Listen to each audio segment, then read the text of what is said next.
सुखदेव जी का इस तरह से परीक्षित को समझाना सारे संशय भ्रम को दूर कर रहा है।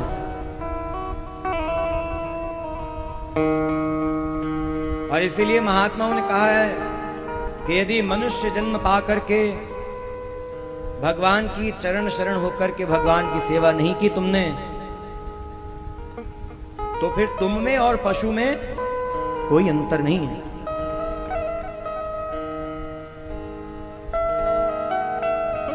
ये गजराज ने शरणागति की भगवान की, इसलिए इस तरह से समझा रहे हैं। विभीषण ने भगवान की शरणागति की और भगवान ने कृपा कर अपनाया, तो भगवान के उस कृपा को देख करके भगवान ने विभीषण को जिस तरह से अपनाया और जो प्रदान किया, शरणागत होने पर जो जो दिया, क्या क्या दिया था? लंका का राज्य दे दिया। आप कहेंगे लंका का राज्य दिया, इसका मतलब हम भी कुछ मांग सकते हैं भगवान से? सुनिए ध्यान से, विभीषण ने लंका का राज्य मांगा नहीं था, वो तो भगवान ने अपनी तरफ से दे दिया। क्यों? भगवान का वह सिद्धांत वचन याद रखिए, धर्म संस्थापनार्थाय संभवामि युगे युगे। धर्म के संस्थापन के लिए अवतार लेता हूं। भगवान धर्म का संस्थापन कर रहे हैं।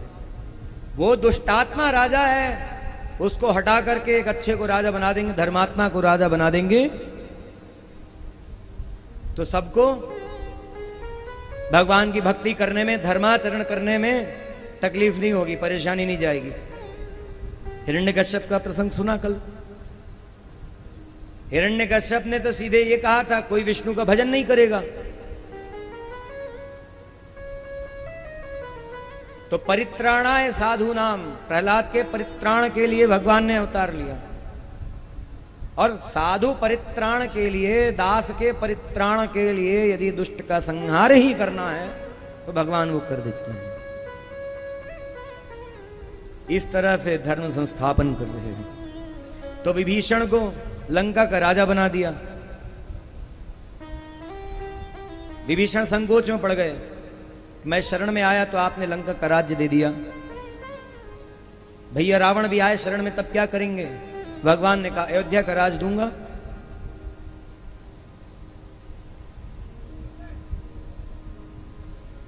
रावण शरण में आया तो अयोध्यापुरी का राज दूंगा। इसलिए तुलसीदास जी कहते ऐसो उदार को जगमाही, बिनु सेवा जो द्रवय दीन पर, राम सरिस को नाही। बिनु सेवा जो द्रवय दीन पर, यही भगवान का यही चरित्र, भगवान का यही गुण शिव जी ने देखा। तब सती को कहा, अस प्रभु छाणी भजहि जे आना, ते नर पशु बिन पूछ बिसाना। ऐसे प्रभु को छोड़कर के जो अन्यों को पूजता है, वो बिना सींग पूंछ का पशु है।